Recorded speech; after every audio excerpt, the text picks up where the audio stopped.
सरकारों की तरफ से चलाई जाने वाली योजनाओं के पीछे का कारण लाभार्थियों को लाभ पहुंचाना होता है, लेकिन कई बार लोग इसका गलत फायदा भी उठा लेते हैं। जब मदद की योजनाएं कमाई की योजनाएं बन जाए तो समझ लीजिए ईमानदारी मर रही है। ऐसा ही एक मामला उत्तर प्रदेश के झांसी से सामने आया, जहां कुछ लोगों ने ऐसी ही एक योजना का मजाक बनाकर रख दिया।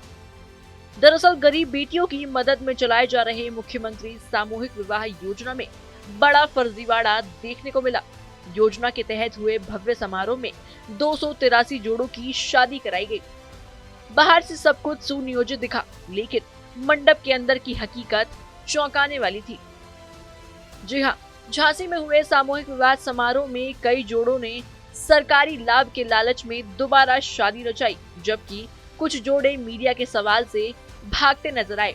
जांच में पता चला 7 जोड़े पहले से ही शादीशुदा थे, जबकि कुछ जोड़े दूसरे धर्म के हैं, जिन्होंने सिर्फ 1 लाख रुपए के सरकारी अनुदान के लिए फर्जीवाड़ा किया। बता दें 3 नवंबर को कोचा भावर विवाह घर में 283 गरीब जोड़ों ने सामूहिक विवाह में शादी करने के लिए रजिस्ट्रेशन कराया था। समारोह में इन्होंने बायोमेट्रिक उपस्थिति दर्ज कराई और सब कुछ तय प्रक्रिया के मुताबिक दिखाई दिया। लेकिन जैसे ही जांच शुरू हुई तो अधिकारियों के पैरों तले जमीन खिसक गई। इस मामले को लेकर समाज कल्याण अधिकारी ने दोषियों पर सख्त कार्रवाई का आश्वासन दिया है। ये माननीय मुख्यमंत्री जी की सामूहिक विवाह योजना है, जिसके अंतर्गत आज हम लोगों ने 285 जोड़ों का रजिस्ट्रेशन हुआ है और इसके बाद 7 तारीख को भी दूसराय में है, जहाँ पर 179 जोड़ों का रजिस्ट्रेशन हुआ है। विवाह होना अभी बाकी है।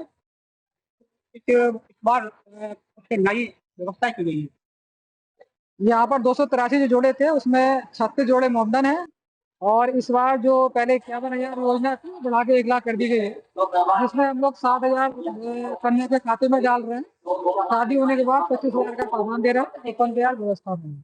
और ये अच्छा है कि इसकी जो आय है सीमा है वो 2 लाख से बढ़ाकर 3 लाख कर दी गई है और वो सभी जातियों के लिए है। बहुत अच्छी योजना है। हम चाहेंगे लोग अधिक से अधिक बढ़ चढ़कर इस योजना में अपनी भागीदारी करें और इसका लाभ उठाएं।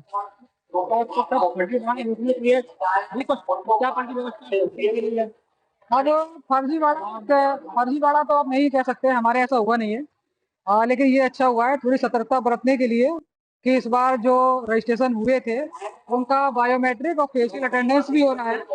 जो पहले से जो मतलब रजिस्ट्रेशन होता है उनका पहले डायरेक्टरेट से होता है, उसके बाद जो हमें लिस्ट मिलती है उसका कोड मिल रहा है, उसके बाद जब वो लाभार्थी आ रहे हैं तो उनका बाकायदा फेस मिलाकर हम लोग अटेंडेंस लगा रहे हैं। तो इसमें मुझे लग रहा है अब फर्जीवाड़े की संभावना बिल्कुल शून्य हो चुकी है। कुछ लोगों की शादी हो चुकी है ऑलरेडी पहले।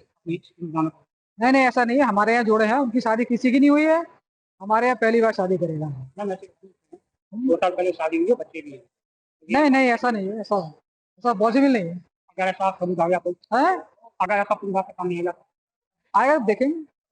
अच्छा मैम, हिंदू रीति रिवाज में कहते हैं जब तक मांग बढ़ाई और हाथ फेरे न हो जब तक शादी संपन्न नहीं हुई, लेकिन यहाँ देखा जा रहा है कि केवल बिना मांग बढ़ाई के। नहीं, आपको ऐसा लग रहा है क्योंकि जो 285 जोड़े हैं ना उनका एक साथ कराना संभव नहीं है, तो हम जो है कई राउंड में शादी कराते हैं। वो मेरी पूरी कोशिश रहती है कि एक बार समाप्त हो जाएगा फिर दोबारा करवाएंगे, फिर तिबारा करवाएंगे।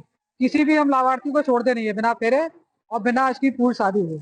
नहीं, 3 बार कराएंगे। कई लाभार्थी नहीं, आपको ऐसा लग रहा है कि वो घूम रहे हैं, ऐसा लग रहा है कि आपको घूम रहे हैं, उनकी शादी नहीं हुई है। क्योंकि अगर हो सकता है कि उनको जगह नहीं मिली हो। नहीं बोल, अब पता नहीं आप कर रहे हो, मुझे तो पता नहीं क्या बोला है क्या नहीं। बहरहाल इस फर्जीवाड़े को लेकर कई तरह के सवाल उठने लगे हैं।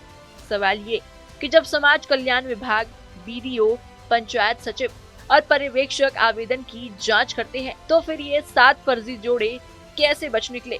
सवाल ये भी कि क्या कागज पर सब कुछ पहले से ही ओके था और क्या अधिकारी भी इस खेल का हिस्सा थे।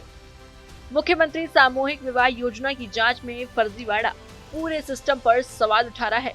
अब देखना ये है कि झांसी प्रशासन कितनी ईमानदारी से इस फर्जीवाड़े पर कार्रवाई करता है।